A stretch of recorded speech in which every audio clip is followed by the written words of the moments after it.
The Carleton College Convocation program is a weekly lecture series that brings fresh insights and perspectives from experts in a variety of fields. The program has a rich history dating back several decades. The selected convocation speakers assist the liberal arts mission of centering thoughtful conversations within education and beyond.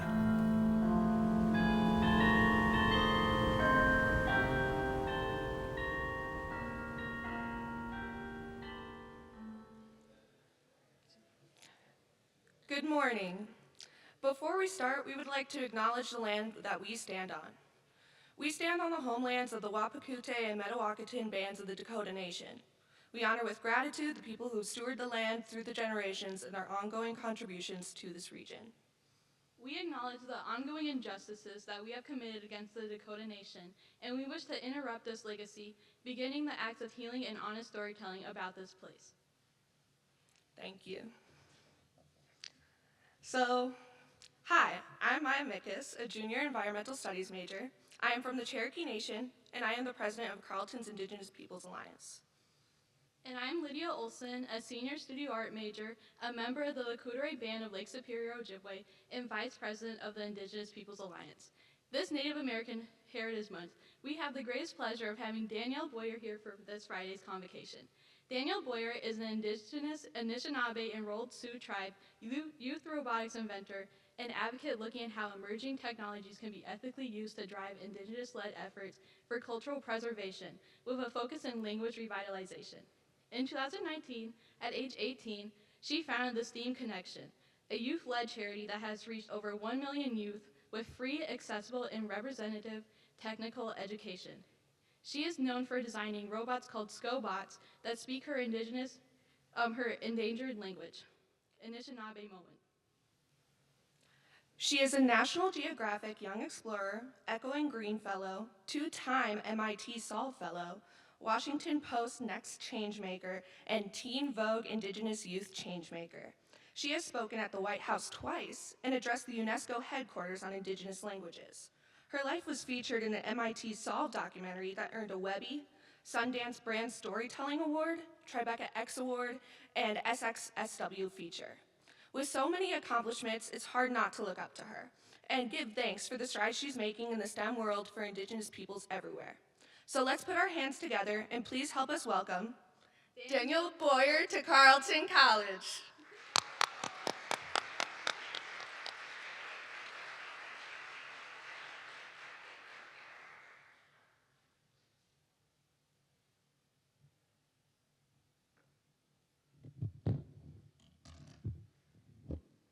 Bonjour, hello, my name is Danielle Boyer. I'm Anishinaabe from the Sault Tribe, which is in the Upper Peninsula of Michigan. Currently, I'm living in San Diego, California, and I'm going to share my journey as a youth robotics designer and someone who works to help preserve my language, Anishinaabe Moan, through robots. And I'm going to hold the mic because I think the podium is about as tall as me. I literally have like videos of me going like, guys, I'm way down here when I'm presenting. In case you didn't know what I look like, here's another photo of me. I'm 24 years old, and I've been working in the space of science and tech and engineering and education for youth since I was around 10 years old, so it's been a hot second now. So this is a picture of me right here. I am the one in the fashionable bucket hat. I like to think that my fashion has improved since then, but I had matching boots and everything. So I grew up under the poverty line in my community without access to like technical educational resources or educational resources in general. It was really difficult, especially for my little sister, Bree, who's really interested in like Wall-E and Iron Man and stuff like that. She'd always be like, Danielle, I want to build robots. And that wasn't an option for us. There was a local robotics program, but it cost $500 to be able to participate in the program. And for us, we were like, that's rent, we can't afford that. And so it was one of those things where I wanted to help my sister and I wanted to make her dreams a reality. So one day I was at Costco and I saw like a set or a pack of animal puppets. And I learned a lot growing up through like oral tradition and storytelling and things like that. And so I was like, Mom, I have an idea. And she's like, oh no, I always had a lot of ideas. I was like, no, listen, I have an idea. What if I taught an animal science class for kids in my community? And I remember she looked at me and she said, dude. She called me dude. I was like, what? She's like, dude, no. Like, you can't teach a kindergarten class when you're 10. Well, I ended up doing it. I taught a semester-long kindergarten class when I was 10 years old, and I learned a lot of things, like don't feed kids sugar. And it also opened the doors for me to get into the world of technical education. There's a little fan right here, and it's like blowing my hair. I feel like Marilyn Monroe. Um, but it opened the door for me to be able to pursue technical educational resources for my community. And I realized that there was a lot of systemic barriers, but I was like, maybe there is something that I can do to help improve these situations for people like my sister. When I got a little bit older, I joined my high school robotics team. And it was a really big deal for me because it took me like 2 years to be able to save up enough money. And I did it by editing the dance team's photos at my high school. I was like, hey, I got you. I can Facetune these for you. And I remember I was so excited. I was like, finally, I get to, pursue my sister's dreams. I get to, learn what I've really been wanting to learn. And I get there, and I walk in, and I look around, and I'm the only girl. And I was like, oh no. And I was also the only Indigenous student in that youth program. So I walk into that space and I immediately know, oh, I don't know if I'm welcome here. But I was really excited. I was willing to give it a shot, right? But I was kind of met with a lot of hostility. The guys in my robotics team were like, we do not want you here, like verbatim. They would send me mean messages and harassing messages online. They would send me death threats. And they even sent drones to my house at night to spy through my window because they didn't want me on the robotics team. I'm like, that is insane. Who would even think of that except for people on a robotics team? It was really a hostile environment. I was like, I don't think I can do this. I remember speaking to my family about it, and not a lot of them are very interested in science and tech, so they didn't really get where I was coming from. I'm like, I really, I was talking to my mom, I'm like, I want to do the robots. I was talking to my grandma, I want to pursue the robots, and they were like, well, then do it. And so I ended up joining another robotics team in the same school district, and the same thing happened again. It was the same type of environment, luckily no drones, but I knew when I was in those spaces that I was not welcome there. And so I wanted to be able to create opportunities for other girls like me because unfortunately I'm not alone in these experiences, right? And not being able to afford the resources, and then when you finally can access the resources, not being welcome in those spaces. And so I ended up creating my organization. So this here is a picture of me and my grandmother, and I mentioned my organization, but I created a nonprofit called the STEAM Connection. And basically what we do is provide free technical education to Indigenous youths, because as I've been traveling around the country and working with a lot of tribal schools and things, I've learned that I'm not the only one who's experienced this, down to the drones. Other young Native girls have experienced drones in their robotics team at the hand of non-Native students. I think that that is insane, and that shouldn't be the case. The people who pushed me to make this environment better and to want to fix things is my family. So this here is a picture of my maternal grandmother, and she's actually wearing a robot that I invented that speaks our endangered Indigenous language, Anishinaabe. And she's the last fluent speaker in my immediate family. And she actually voiced the robots. I'm going to talk more about them later and how I made a language revitalization robot and things like that. But she was always the one who was like, why are you listening to what people are saying to you, all these negative things? You need to push forward and keep making these environments better. Because she's like, you can handle it, but we don't know if younger youth, if they will be able to handle those same environments. We have to make it a better place. So I created my organization when I was a teenager, and now I'm going on it's been almost 7 years since I've had my organization, and that feels wild to say because I'm 24. My students, they call me Unc. I'm like, damn, I'm not that old, and they're like, they'll rub their hands together and they're like, Unc. I'm about to be 25 next week, and so I'm feeling the unk too. I'm like, when is my back gonna start hurting, or when will my knees hurt? So I founded the organization when I was a teenager, and all of it is centered around bringing free technical educational resources to my community and youths around Turtle Island, so North America, completely for free. So I do that through things like robots that I manufacture, design and distribute, to teach basic STEM skills. I make language revitalization robots, and I even fund my students to be able to develop their own technical educational solutions. So like if they want to design an app or if they want to make their own robot, we're able to make that happen. What's really cool is that we have reached over 1 million kids globally now through our educational resources. We have virtual resources for teachers to be able to teach them about STEM, and we have everything from so many robots that I made, so many. I make them out of a 5x10 storage unit, and I distribute them all for free. As of right now, I've sent out over 20,000 robots for free to Indigenous students. I'm like, that's a lot of robots. I've been on it. And here are some pictures of what the actual robot process looks like and some of the youth engaging with it. So I talked a little bit about my reason why I do what I do and how facing systemic barriers, especially with like cost to access STEM education or not having role models or being in unwelcoming spaces affected me. But my experiences are representative of a lot of Indigenous students' experiences within the STEM sphere. So for example, Native high school students, specifically in the United States, are 237% more likely to drop out of high school than white students. And we're also just as likely to underperform at the same percentage in math. And so a lot of the spaces were not created for us, and we don't always have teachers who represent us and things like that. So it can be really intimidating, especially even getting through high school or stepping into things like academia. For me, I ended up dropping out of college because the experiences that I had, especially with some of the professors in my programs, were really unsupportive and difficult to work with. And so it was hard to exist in those spaces. There are resources that do exist in STEM, right? But they're really difficult for a lot of our community members to be able to access to begin with. For example, only 9% of rural Native households have personal computers, and fewer have internet access. And this isn't just a problem with rural communities. A lot of our urban communities and youth don't have things like laptops. I work a lot in Los Angeles, and a lot of the Native students I work with do not have internet access and do not have laptops, and a lot don't even have phones. And so it can be really difficult to be like, oh, hey, I need those resources before I can even access more. So it's a huge barrier to entry.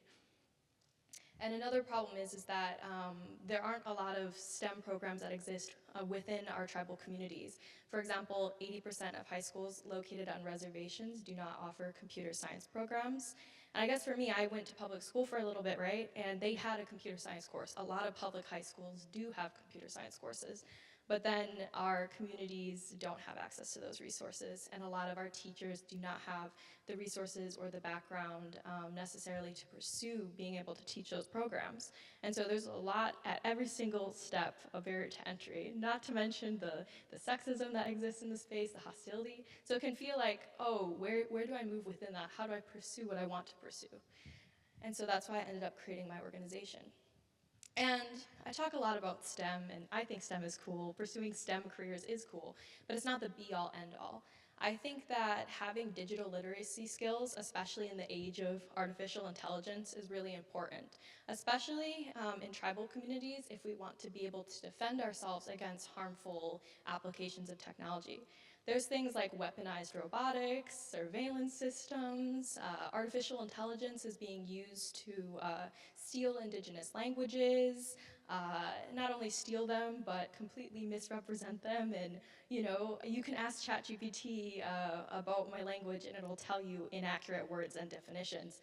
It came up with one word that was like a dream catcher's eye. I'm like, what the heck is that? What the heck? And so seeing in every way, at every step, the ways that technology is used to harm my community, I think it's important that every single youth knows about these negative applications, but then also how to use technology for good. And if we want to say no to how some technology is used against us, we should know how it works, and we should know how to stand up to that. So things like basic coding skills, basic design skills, computer skills in general, it's really, really helpful. And it gives, I think, our communities a fighting chance to say, hey, we do not want our languages in ChatGPT. We do not want it used that way.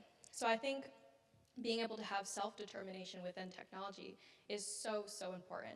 And that's honestly the main reason that I do what I do, is so that we have a fighting chance in our communities to be able to say yes, be able to say no, and to have technology that's built by us for us. I think no one understands our communities better than us, so it's important that we have those skills. So why robots? So I'm like a huge nerd. I love robots. I think that they're so cute. I literally am covered in like robot tattoos, nerdy as heck, right? But robots can teach us a lot. And I like them because it's a project-based way of learning a lot of science and tech skills. Basically, if you want your robot to work, you have to not only know how to use like the electrical diagramming skills, being able to read an electrical diagram, being able to code, being able to assemble a robot. You have to be able to do all these things in order to make the robot run at all. So it's really efficient to be able to get kids, especially, to learn these skills that can often be really daunting and difficult. For me, I grew up absolutely hating math. I hated science. I thought it was the most boring thing in the world. And I grew up in Michigan, right, where everything is car-centric. You learn so much about, it's like, oh, one day you will be an engineer in cars. You'll work on the car assembly line. You'll work with cars. Everyone works for Ford over there, right? And so it was one of those things where I was like, well, that sounds really boring. I don't want to do that. And so robots was kind of the pathway for me to be able to say, oh, there are interesting applications of science and tech, and I can learn about these skills in a way that doesn't feel intimidating. Um, it wasn't until after I had invented a robot, so my first robot was called Every Kid Gets a Robot, or ECR. I always come up with the most menacing acronyms. I don't know why I do that. But my first robot is the one in these pictures, and it's a robot that costs less than $20 and goes to kids for free. So basically it teaches them basic STEM skills and stuff like that. I've sent out over 20,000 of them for free. They're also sustainably manufactured, so it's made with like recycled plastic, they're 3D printed, things like that. And I had invented that robot, it was working, I was sending them out to thousands of kids, and I still didn't think I was an inventor, and I still didn't think I was a woman in STEM, because I was like, I don't have a degree, so that doesn't count, right? So it was one of those things where it's like, even when you're super far into the process as a woman in STEM, it can still feel really difficult to find your place and to fit in within that, especially because of a lot of the biases against women in these fields. I like robots also, not just what they can teach us, which is a lot, but they can also do a lot of really cool things. So you might recognize some of the pictures behind me if you're on TikTok. Who's seen the like cat Roomba videos on TikTok? So a Roomba is like a vacuum robot, and it drives around like automatically, and people will post videos of cats riding them, and I love it. I think it's so fun. Robots can also do a lot of really useful things. They can clean up pollution out of our water. They can, build cars, like I mentioned. Not as fun for me. They can do deep sea, discovery, things like that. And I think it's really cool it's a great way to get the kids engaged because they're like, hey, robots are fun, math isn't always, but I need to learn math to be able to make cool robots. 3 of these robots here are really special. So the one on the left is the robot I spoke about earlier, which is my language revitalization robot. And so you can actually speak back and forth to it in my language, and I'll show a little bit more about that later. And then the robot in the center is the robot that costs less than $20 and goes to kids completely for free. And that's Ecker. And then the robot on the right is actually a robot by, she was 14 at the time, one of my students. And it's a robot that can identify and pick up recyclables off of school floors. So it can literally like drive around and say, oh, that's a water bottle, and pick it up. And yeah, she was 14 when she designed that. I think that's crazy. I often look for, what's the word, hope within technology, because I think when you scroll through social media, you see a lot of really horrible examples of technology, or ways that AI is harming us, harming our environment, things like that. I look for hope within tech because I think that it can help us a lot if we look in the right places. And this here is a really great application of that. So right here are burn scars in Portugal's mountains. They face a lot of like deforestation due to really bad forest fires. One of the things, though, is that they can't reforest those areas, especially like up high in the mountains, because they can't get like helicopters down to those areas, and they can't climb up to them. And so there's just huge patches of forest missing. My friend, this is Marta, they are 19 years old, and they invented this robot it's made out of an egg carton, and it goes and it climbs to these areas that are deforested, and it can actually plant trees. This was their first version, and since then they've created robots that look like the Boston Dynamics robot. The robot is taller than me, and it can go and plant trees for hours on end and carry hundreds of pounds. When I see applications of technology like this, it gives me a lot of hope because I feel like it's easy for me to become, what's the word, like the more you work in tech, sometimes the more you become a tech hater or things like that. And it gives me hope to see technology used in these ways and in these applications. This here are hydroponics towers. So my friend Brianna Lehman, she's from the Navajo Nation, and she actually creates hydroponics towers that cost less than $100 to make, and she gives them away to farmers completely for free to help them when they don't have a lot of access to water for planting the plants. And so she's, I think, a fourth generation or fifth generation farmer and has been doing this for years. And this is another application that makes me really, really excited and hopeful for the future. And if you don't know about this person behind me, you have to know about her. You have to Google her. Her name is Charity Ropati, and she's the first Yupik and Samoan woman to graduate from Columbia University, which is amazing. And she's also an environmental engineer. What she does is she goes into her rural village in Alaska, and she does water testing, and she's able to see if the waters are safe or not. Seeing these applications of science and tech and the way that Indigenous women especially are bringing this forward is amazing. Our peoples, we've always been inventors, we've always been scientists, right? We're just carrying that legacy forward. I think that it's a huge stereotype against Indigenous peoples that we're like not intelligent or we don't want to pursue school or things like that. I've literally heard that all the time, especially because I didn't finish university of like, oh, how does it feel like not being smart? I'm like, what? Why would you say that to me? I literally have had people in my DMs from my high school asking questions like that, like, you guys aren't that smart, right? I'm like, no, we're really, really smart. So many of us are doing so many amazing things for our communities. It's just about having the resources. The desire is there, right? I grew up with a teaching, and I know a lot of other Indigenous communities have this teaching too. It's called the 7 Generations Teaching, and it's that everything you do and every decision you make is for the benefit of the next 7 generations, and it's done with the wisdom and guidance of 7 generations past, right? For me, a lot of what I do and a lot of the decisions I make is guided by that because I want to make the world a better place for our youth. I want to make the world a better place for our ancestors, our future ancestors, right?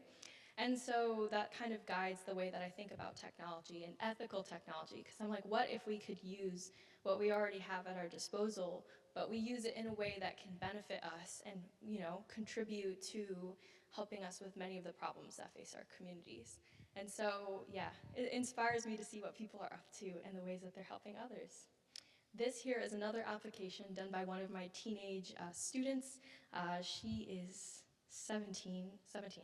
Her name is Alexandra, and she one day came to me and she said, I want to make an augmented reality app. I was like, what?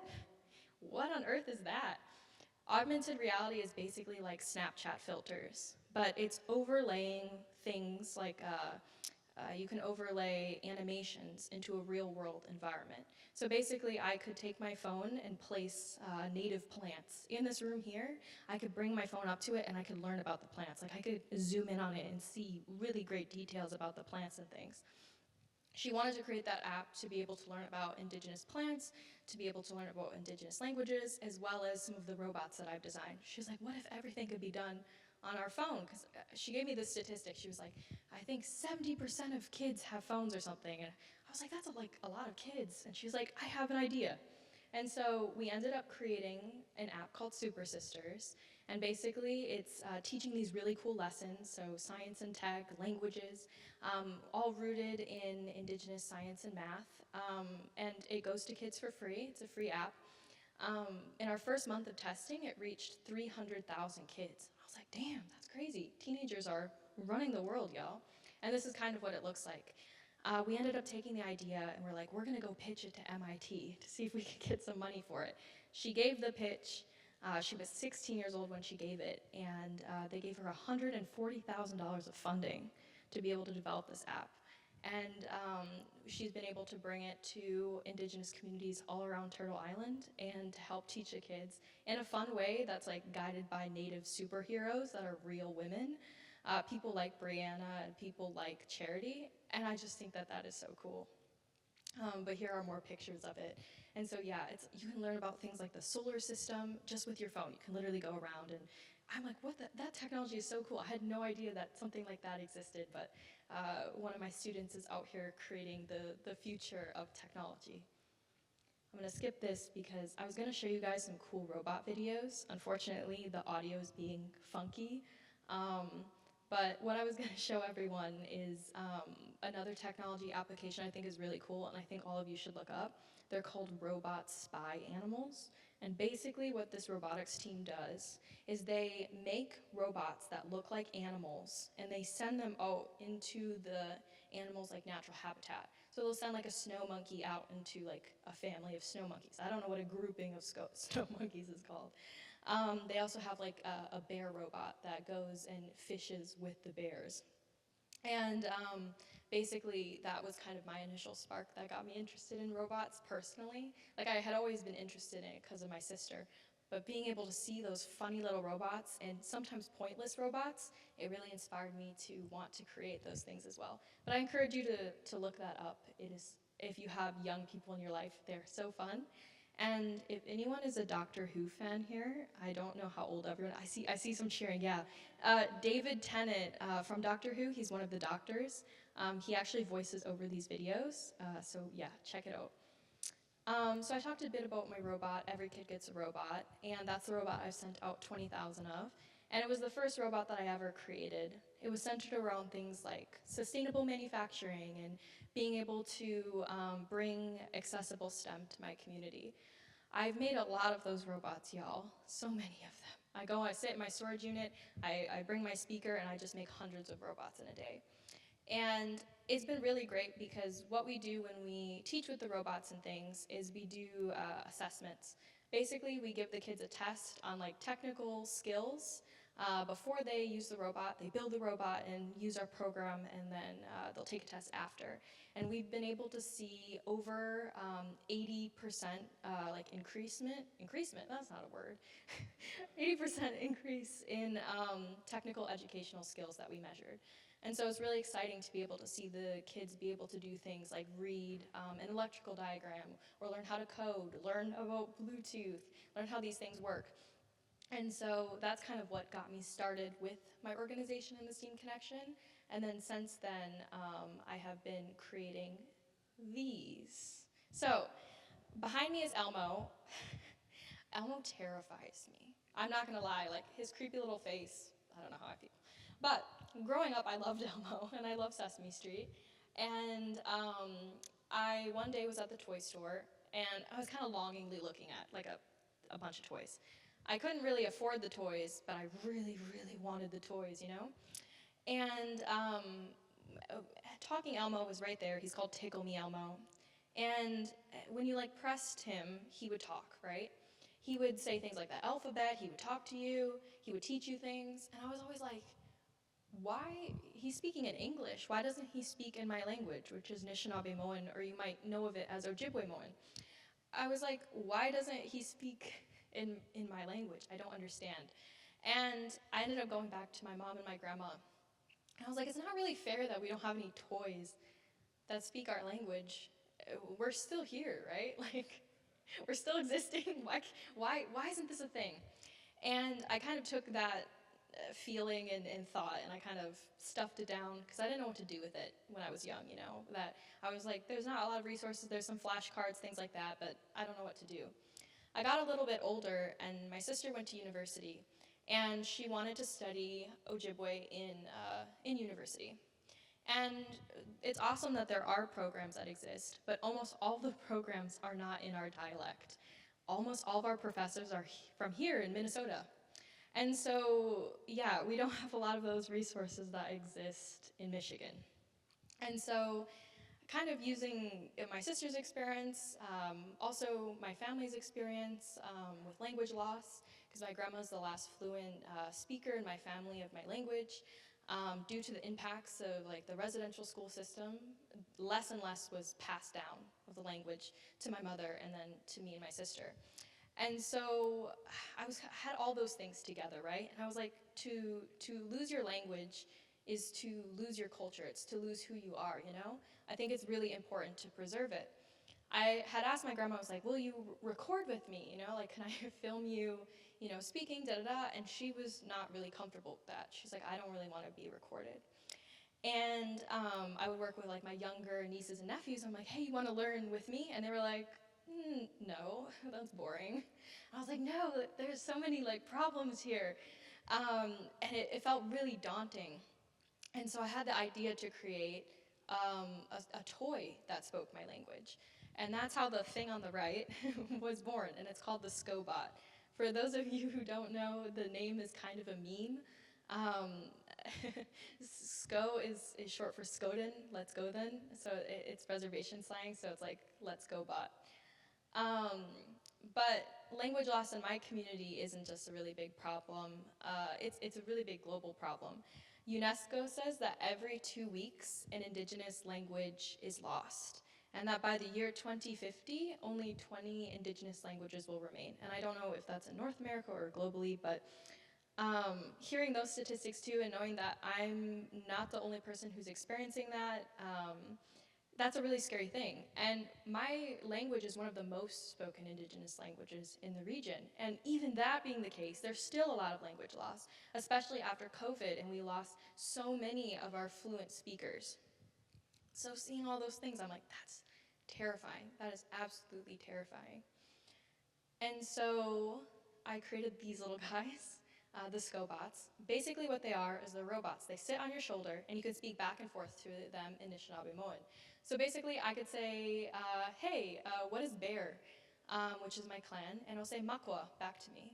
I can say hello, you know, what is hello? And it'll say buju back to me. And so kids can actually speak back and forth to it. What's really cool is that this is what convinced my grandma to want to record in our language. She was like, oh, those are really cute, and they're going to kids, and it's not going to be kept on the cloud, our language. She was really worried about that. She's like, it's going to get stolen. And I was like, okay, let's come up with another way.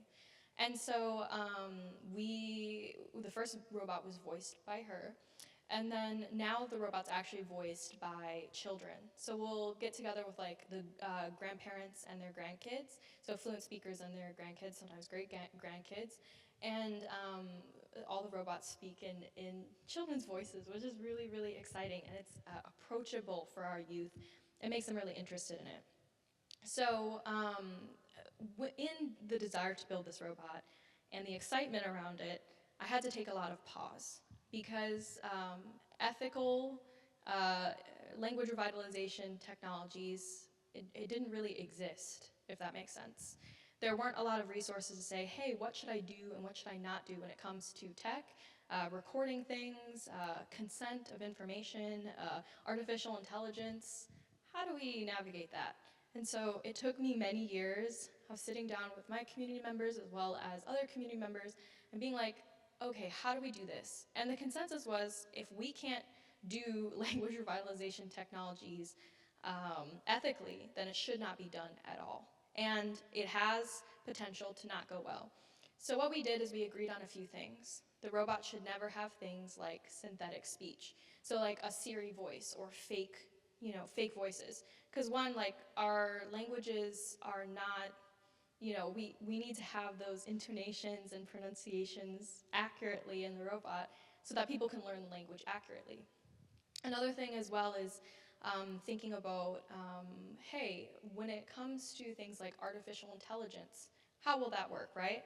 Because we hear a lot of really bad things, like how OpenAI and ChatGPT they're hurting our language, how we're seeing even like Google use our language inaccurately and like keyboards and things like that.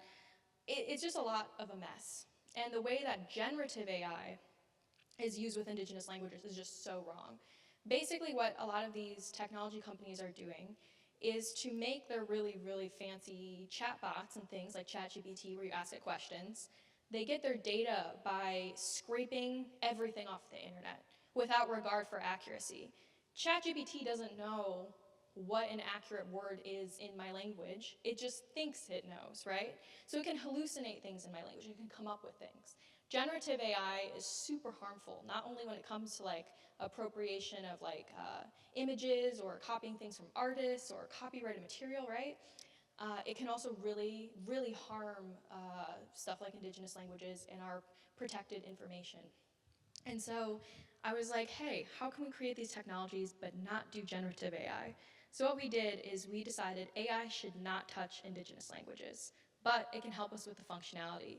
So what we did is we created our own AI, not OpenAI, nothing like that. We created our own AI, and it's really, really simple. Basically what it is it's locally run, meaning it runs on a personal computer and it doesn't use things like data centers. Companies like OpenAI use data centers because they're processing so much information at once, but those data centers, they use fresh, clean drinking water to cool the computers. They're using a lot of resources, electricity, water, to keep these facilities operating. And that's really, really harmful. And so, and it's often built in nearby to reservations and things like that, where you already don't have a lot of resources. So what my robot does is it runs off of software that's locally run. So meaning no data centers, we're running it on our own personal computers. Basically, it helps with speech recognition. So it puts voice to text, and then it recognizes the text, and then it syncs it with the audio file. So basically what we're doing is just using it for speech recognition in English, and then it's syncing to those audio files. So that way you can communicate back and forth with it, but it is a really simple technology where we're not using these technologies to exploit our language and our culture. And that's a very fine line because a lot of our language resources have been stolen from us. For example, there was this one nonprofit, I believe in South Dakota, that stole the Lakota language. Basically what they did is it was a bunch of non-natives. They came into the community and they were like, we can help you. We can create language resources for you. They got together with elders, they recorded things, and then they copyrighted everything and sold it back, or at least attempted to sell it back to the community members. And this is an ongoing thing. This is an ongoing, like, live lawsuit right now. That's a really, really scary thing when so much has been taken from us, and it's like, oh, this is yet another level of colonization, right? Where our language can be taken in a legal sense too. That's what makes me really afraid of things like ChatGPT. Because it's like, I get DMs all the time from different indigenous communities, and they're like, oh, hey, guess what? I'm using ChatGPT to learn my language. I'm like, no, no. Because when you're teaching these chatbots how to say your language more accurately, they're like, no, this is the right way to say it. This is the right way to do it. Yeah, that data is now out of our hands. It's in the hands of these companies. And so it's really important for our communities to have our own localized software, to have our own localized data, and also to have the ability to own our own intellectual property. There's a concept called data sovereignty, and it's basically the idea of owning our own information, our own language, our own cultural information, and being able to do what we want with it. And that's why when we create the robots, we have an agreement. Hey, we will pay you to be able to record for the robot, but you can rescind consent anytime. So basically it's like, hey, if you're like, I'm no longer comfortable with this project, I don't want my voice to be in this anymore, we pull it, no questions asked. We have an agreement where it's like, hey, I own the robot design, but you own all the language resources inside of it. And that's kind of how that agreement was created, to be like, how can we create these technologies in a way that builds trust? And also encourages other people who want to build these type of technologies to have a framework to look at. One of the biggest guiding factors for us was having a youth advisory board of young Indigenous women who were like, hey, this is what we should do and not do. And dude, they're high school students, but they were like, we do not want any funding from big oil. We do not want any funding from this company. We do not want funding from this company. We do not want to do things this way, and we want to do things this way. And that's the framework that we built the robots with. And so that took like 4 or 5 years to be able to create. It takes a long time to think about ethical tech, right? There's a phrase in big tech, it's called move fast and break things. And we see that a lot with especially how like OpenAI is going forward and creating technologies that can even harm our missing and murdered Indigenous women, seeing technologies that can be very exploitative of vulnerable populations. And I think these companies, I don't know if they forget, but they don't care that when you move fast and break things, the thing that you're breaking are people and their communities. It's important when developing ethical tech to do it slowly and with a lot of intention and cause, and to also build it rooted from the perspective of who the consumer is going to be, right? I would never want to build technology that's not for me, if that makes sense. It's important to have stuff by us, for us. I'm not going to go to another country and tell them how to do things, or I'm like, hey, my robot would work great for that. That's not the case. My robot works well for me and my community because that's where it has consent to work and how we know it works. But yeah, I always like talking about the robot and kind of the methodology behind it because I feel like we hear a lot about technology nowadays. We see a lot of things in the news. We see a lot of like deep fakes, and it's like really nerve-wracking, right? To be like, robots are stealing our jobs. There's a bunch of tech layoffs. AI is ruining the world and will kill us all. And you're like, oh my God. And the thing is that I think people forget, and I see that in my comment section on videos where people will be like, AI is bad, what you're doing is wrong, it's bad, bad. But they don't understand the nuance to it, and that AI is bad because of the companies creating it and how they're creating it and how they're training their generative AI tools by data scraping off the web and by doing this in a harmful, exploitative way. Our problem is with others, right? It's not necessarily the technology itself. So yeah, I always want to talk about that, especially to young people in these spaces, because we have a lot of potential to shift things for good and to do things in an ethical way. And I'm going to show a little bit more of the robot because I think it's adorable. So have you guys seen Toy Story? I feel like when I make these, I feel like Sid from Toy Story, where he's like ripping the toys apart. You just see a bunch of heads in my apartment. It looks crazy. But each robot takes over 36 hours just to 3D print, because normally when you're 3D printing, you're supposed to use like flat edges and things, and my whole robot is like curved. And I don't know why I did that, except it looks really cool. And my students think it looks like a minion. That was not on purpose. Oh my God. Like now that I look at it, I'm like, I'm never making a yellow one. I one time made a robot as a gift to UCLA, and it was yellow, and I was like, oh no, it looks exactly like a minion. But basically, the robots are all made out of recycled plastic. So basically, I will buy or make my own 3D printing filament that's made out of already recycled plastic. And I will use that in the 3D printers. And almost all of the electronics used in the robot are like recycled. So people will donate their old parts to me, or I'll like go and purchase secondhand parts and things like that. So far, we've distributed over 300 of these robots. And they're distributed completely for free. I don't think language revitalization resources should ever be sold like that. I think language keepers should be compensated. That's a different story, right? But basically, we give them for free to tribal programs and not to individuals, because robots should not replace language keepers. They should help our language keepers. They should aid them. Technology should never, you cannot replace in-person language learning. If you can't learn the language right, then it shouldn't be done at all, in my opinion. So yeah, that's kind of the methodology behind it and why we created the bots. And here are some pictures of them in action. They light up, they spin their heads around. My favorite version is the one that you saw on the first slide of, I'll go back to it, but the one on the left, your left, yes, is the, it's my left too, I'm crazy. I'm crazy. But this is the Makwa or bear robot, and basically has a Anishinaabe woodland floral face. And we worked with an artist from Leech Lake. His name is Gani Langdon, and he's like 22 years old. He's a tattoo artist, and we created all these cool like floral faces so that when you looked at the robot, you were immediately like, oh, this is Anishinaabe. I remember when my grandma looked at the robots for the first time, they looked more like these. And she was like, what is that? It doesn't look Anishinaabe. It looks like your cats. And I was like, okay, I was inspired by my cats when I built this. You know, my cat, I have one cat named Yo-Yo. He's 3 feet long. I'm like, of course I was inspired by Yo-Yo making this. And she's like, no. She's like, we need to look at it and know it's for us. And I was like, okay. So we went back to the drawing board and we made the cute little woodland animals. And so the project has kept progressing since then. And it has been really exciting to see our youth get really excited about it. It may look a little bit like a minion, but it was based off of research, the design, by an MIT professor named Cynthia Brazil. Basically, she makes terrifying looking robots. They're so scary. They have human fingers. Oh my God.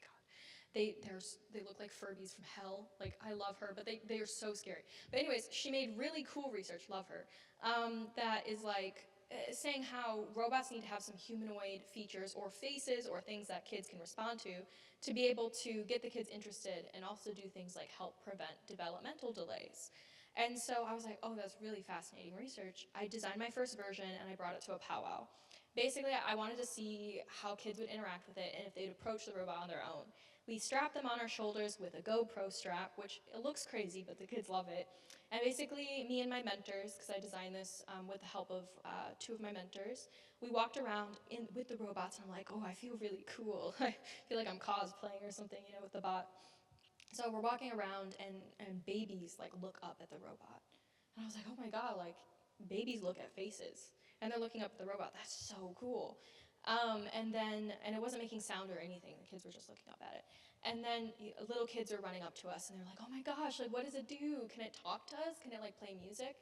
And for me, that was the moment where I was like, oh, this wasn't just an idea. Like it has potential to actually be helpful and really support our youth and having our own toys and our own language toys. We deserve that. So yeah, that was kind of how I created that and what inspired it. And here are some more versions. Some of the robots wear their own jingle chains, inspired by Jingle Dress. And, I've never seen that in my life. Okay, well, we have a giant question mark here, but if we knew what it was, it is actually robots that some of my students decorated. Oh, okay. Here's the one they decorated. I don't know what happened, but yes, these are some robots done by students who are they're from Mexican indigenous communities. They're Nawa, and they were able to do a workshop with like recording phrases for the robot with their language keepers and stuff like that. So the robots have been around. But basically, my goal behind this presentation was kind of share some of the dangers of technology, the ways that they can and have harmed, especially Indigenous communities, but ways that we can use technology for the better to help our people, to help with our self-determination within technology. Those things, they really, really inspire me and make me have hope that the future will be better. I'm going to do a Q&A now. And you guys can ask, hopefully short questions so people have a chance to ask if they want.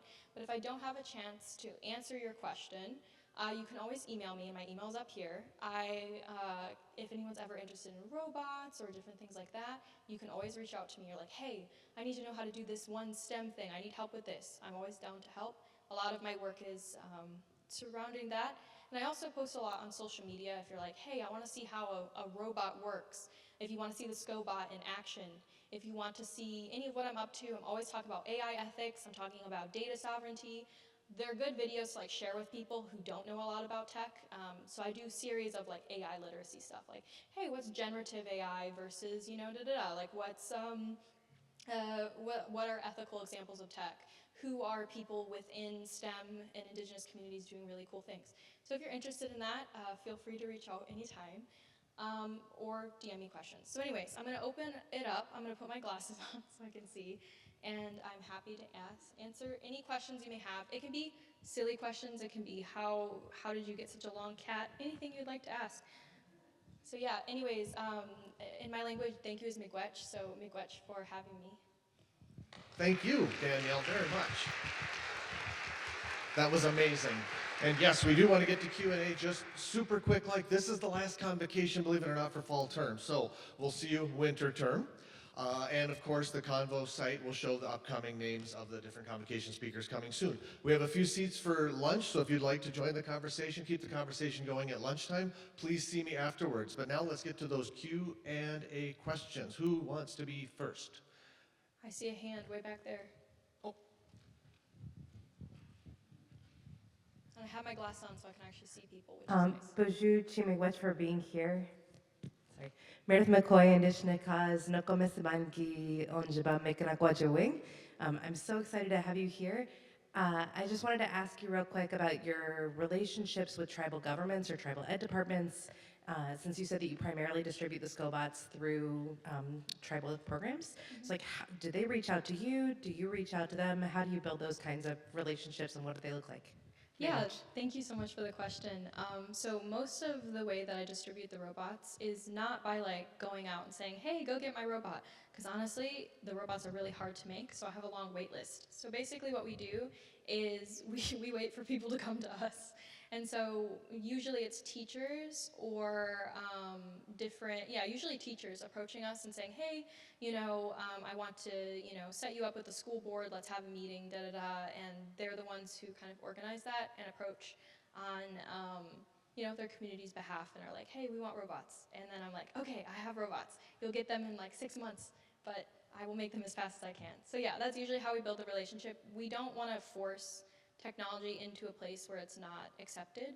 We want it to be very welcomed, and we want people to want to have it. So yeah, they reach out to us, and then we send robots and things like that, and it's all for free. So yeah, that's basically how we build those relationships, and then we kind of keep testing to see how the technology can improve, their feedback, stuff like that. Thank you. Buju, thank you for your presentation. I think what you're doing is great. I just have one quick question.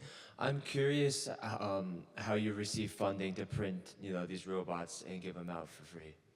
Yeah, thank you. So this year has been really difficult because we got a lot of funding cuts, and over 80%, because people were like, we don't want to fund Indigenous efforts, we don't want to fund language revitalization, da da da. So a lot of it is self-funded by me this year, which I'm like, oh my goodness, I've had to hustle. But our funders are primarily MIT Solve. They do a lot of really great efforts. They give funding to people who are using tech to improve their communities. So MIT Solve, Echoing Green. We also get funding from places like Pinterest and Zoom Cares and random places. But basically, also National Geographic. When we look for funders, we look for people who will let us have undiluted funding, which basically means we can use it how we want. Because a lot of times, I want to use my funding to be able to pay my team, to be able to pay the language keepers, When I'm applying for funding, a lot of people don't like that. They don't want it to go to overhead. I think it's important that people are well compensated. I don't pay myself for my organization, I will say that, but I want to make sure everyone around me is paid. And so, yeah, that's basically how we do it. And we also get a lot of parts donated, 3D printing time donated. People are very supportive of what we're up to, which is really cool. But yeah, the money is tight this year, I will say. Hi, my question is, since the robot is primarily like focused on Indigenous language, do you think in the future you would create like robots for like every other language? Thank you for that question. I don't think I would. I think it's important that we have stuff that's meant just for Indigenous kids. I think we don't have a lot of things that are just geared toward Indigenous children.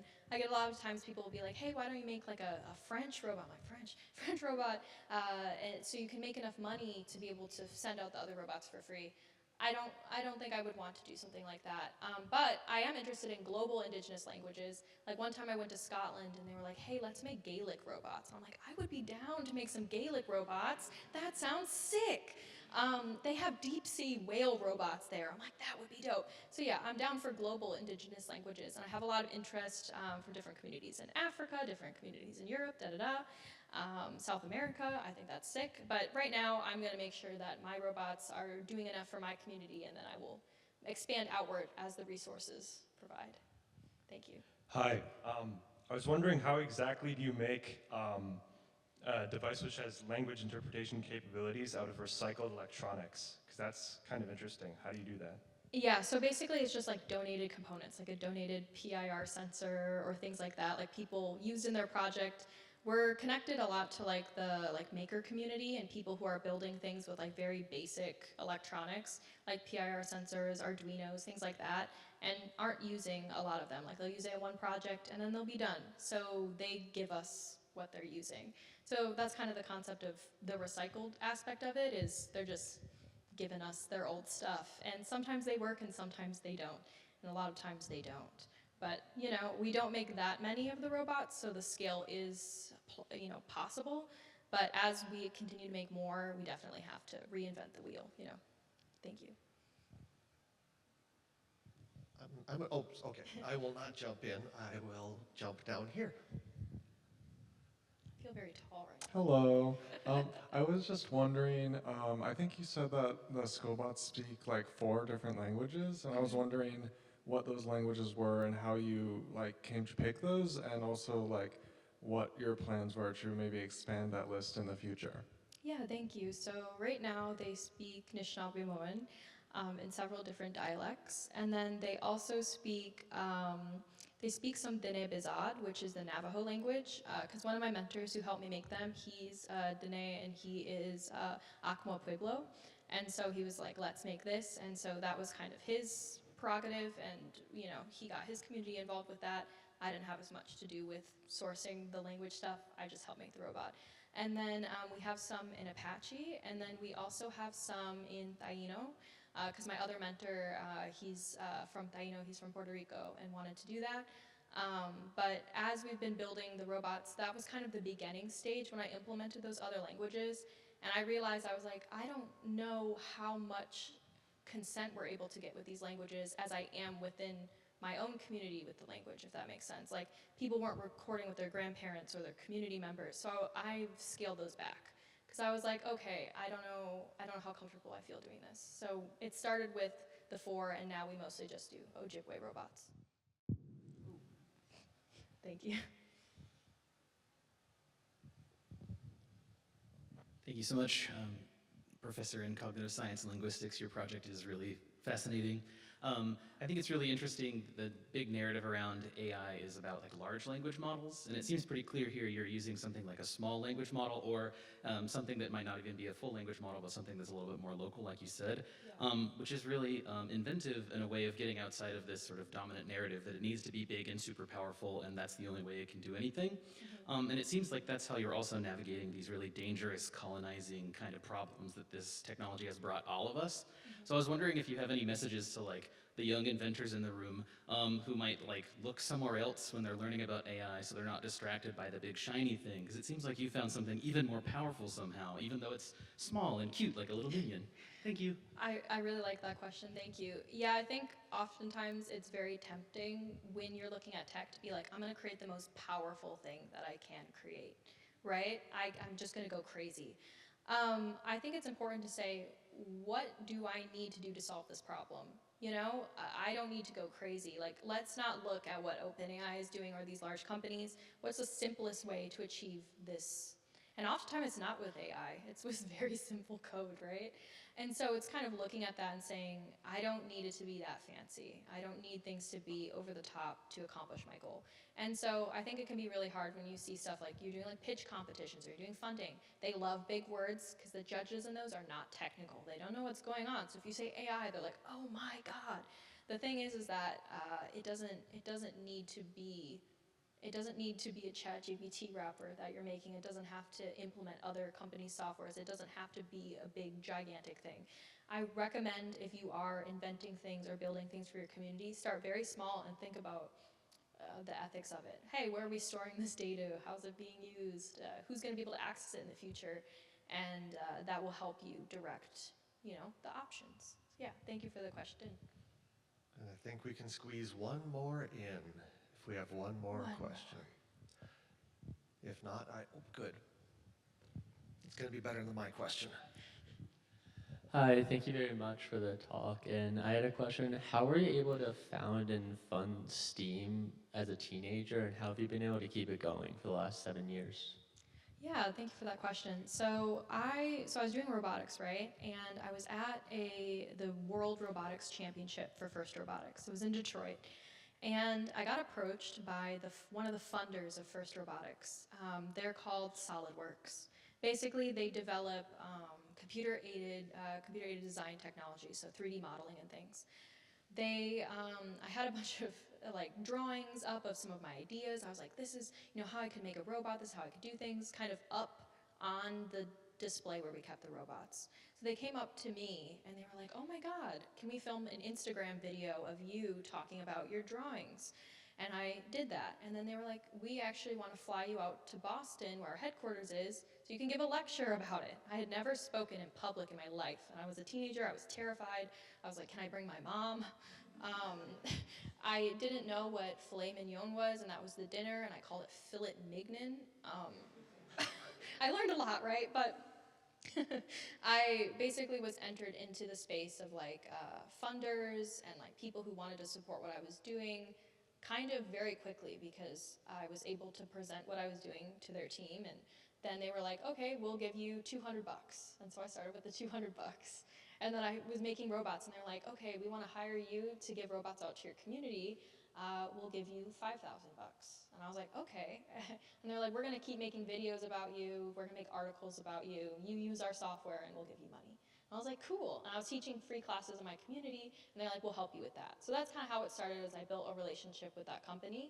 And they're like, we're going to help you out. We like what you're doing. And I was like, cool, sick, nice. And it kept growing from there. I kind of took that opportunity in the articles that they'd write about me, and I would email other places, and I'd be like, hey, there's this article. Would you be interested in giving me money? I would love some money. And so it kind of kept growing from there. And my first like big funder was called VentureWell. And basically, what I did with that was they do like venture capital, but focus around like environmentally sustainable solutions by youth. And so basically, I was like showing my robots off and things, and I pitched the idea to them, and they were willing to help. And so I started out. I think the largest amount of money I got at first was like $3,000 from like outside of the SolidWorks community. And so they were like, "Hey, we'll help you." And then from there, the press kept growing, and yeah, and then people didn't really take what I was doing seriously at first, because I was a teenager and I hadn't had a large amount of funding, and people in like press and stuff would call me like a volunteer. They'd be like, kids robot volunteer. And I'm like, oh, that's really bad branding. Like I can't get resource or funding from that. I ended up winning the MIT Solve Indigenous Communities Fellowship, and that's when things changed. I was 20 years old then, and people started taking me seriously. They're like, oh wow, robotics inventor. I was like, yeah. And so I think that funding then changed the trajectory of my organization and tripled our budget, and it was really exciting. So yeah, thank you. Very good. Thank you once again, Danielle, Thank for being you. with us. Thank you all for being here, and we'll see you next term.